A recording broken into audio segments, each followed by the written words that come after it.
Are there any questions following from that?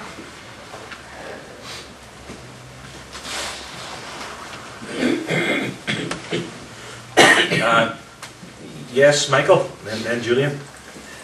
Is there a difference between preaching and teaching? Because from what you were saying there, elders wouldn't be entitled to preach, but the qualifications of an elder is that they're apt to teach, so don't really... Michael's referring to 1 Timothy 3 verse 2, the phrase apt to teach, a qualification of elders. Later in that same epistle, Paul makes a distinction, the standard in Presbyterian and Reformed churches, between those who rule and those who labour in the word and doctrine as two sorts of elders. Both elders are apt to teach. The pastor, thinking now especially of Ephesians 4 verse 11, the ascended Christ gave some apostles, some prophets, some evangelists, 3 special, extraordinary, temporary offices for the laying down of the foundation of the Christian church in the apostolic age, and then some pastors and teachers. And those are that's one office with both in there. So there's pastors and teachers and ruling elders. Both teach. And both teach in accordance with the nature of their office. The pastor is apt to teach in the sense that he's able to preach and explain the scriptures and do the other things with which you're familiar in the pastoral office. And the elders are apt to teach, the ruling elders, insofar as they do their work of ruling in the church. Discipline cases, family visitation, encouraging, sitting in the catechism classes, officially overseeing the preaching, disciplining the minister if he goes astray, those sorts of things. So both are apt to teach, but apt to teach in keeping with the nature of their respective offices. Was there something at the start of the question, Michael, that I didn't answer? No, it was just, I said, is there a difference between preaching and teaching? Preaching and teaching. Preaching and teaching. But I think you've maybe answered that. Okay. Said there. The two words in English are, well, they sound the same, but they're slightly different. Teaching looks at the work of proclamation from the perspective of communicating information. And the preaching adds to it the element of the herald. So it's a herald who brings an official message from the king as an ambassador, the preach side of it. And he does this in the form of teaching, instructing, explaining scriptures, telling us what we must believe and how we must live. So the two are wielded and moulded together into the one work. Sometimes people say regarding a minister that he's a bit more on the teaching side, and then other people would say that he's a bit more on the heralding, exhorting side.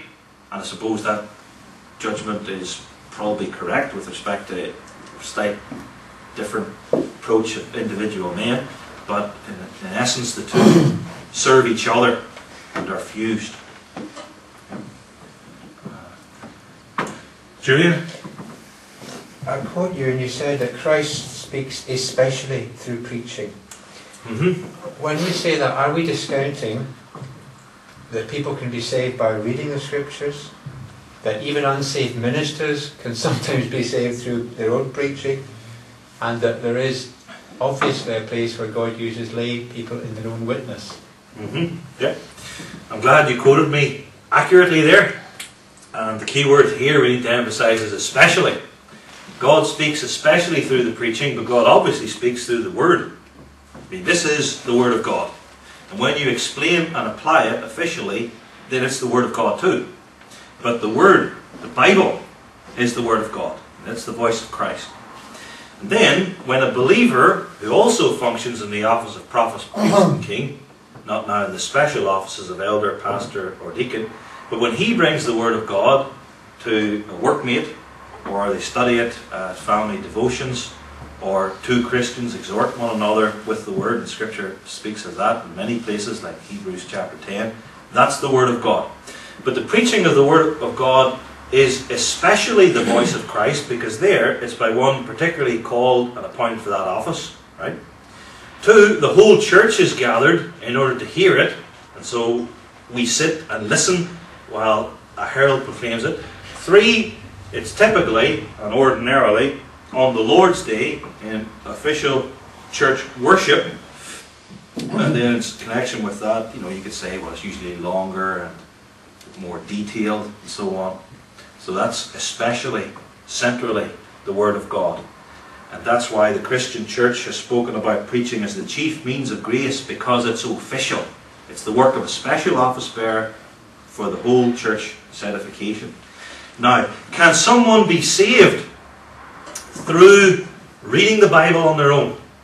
Can someone be saved through the personal witness of a believer? May well be. I would say then we ought to play the line of exceptions, because Romans 10, 14 and 15 says, how can they call on him of whom they have not believed? And how can they believe in him of whom they have not heard? How can they hear without a preacher? How can they preach except they be sent? But you could also widen it out, perhaps. Think of it this way. Most, or at least many Christian books start off as sermons. The 5 Points of Calvinism book on the back table. Sermons. Right? Then, although we don't often think of this so far, then, whenever believers are strengthened and able to witness, it's because they go to church. It's because they hear the preaching of the gospel. And they explain things, what they've heard in the preaching, and what they pass on to others. Or they've heard it on the radio. Or they heard it from their parents. And where did they get it? From the church. Because 1 Timothy 3 verse 15 says, of the church, it is the pillar and ground of the truth. The idea is it's like a column that holds up, supports the truth. And without the church, the truth falls. Not in the Roman Catholic sense, but in the sense that the church holds up the truth in a community so that people hear it, understand it, know where they can get it if they want it. And once the church is taken out, you have no official preaching. You have nowhere where believers can go to bring friends to whom they've been witnessing to explain things further. You have no group or body of saints into which you can incorporate others who are being converted. And the truth falls. And that's happening in many cities throughout Western Europe. So can someone be saved without the preaching? Maybe. Even then, though, it would have to be in connection with the church. And even then, though, the person's never going to go too far unless they're brought into a local congregation. But for the main, at the very least, the central way is the church. And I ask you too, let's say there's someone you're witnessing to at work, or a neighbour. You're telling them this about sin and who Jesus is and so on. Where are you trying to bring the person? And if the person is saved, where is he going to go? The church. And that's what Acts 2 says, when those who were saved through Peter's preaching believed, they were added unto the church. Believers in the church, because Christ and his body must be one. And the members of the body must be brought in with other members of the body.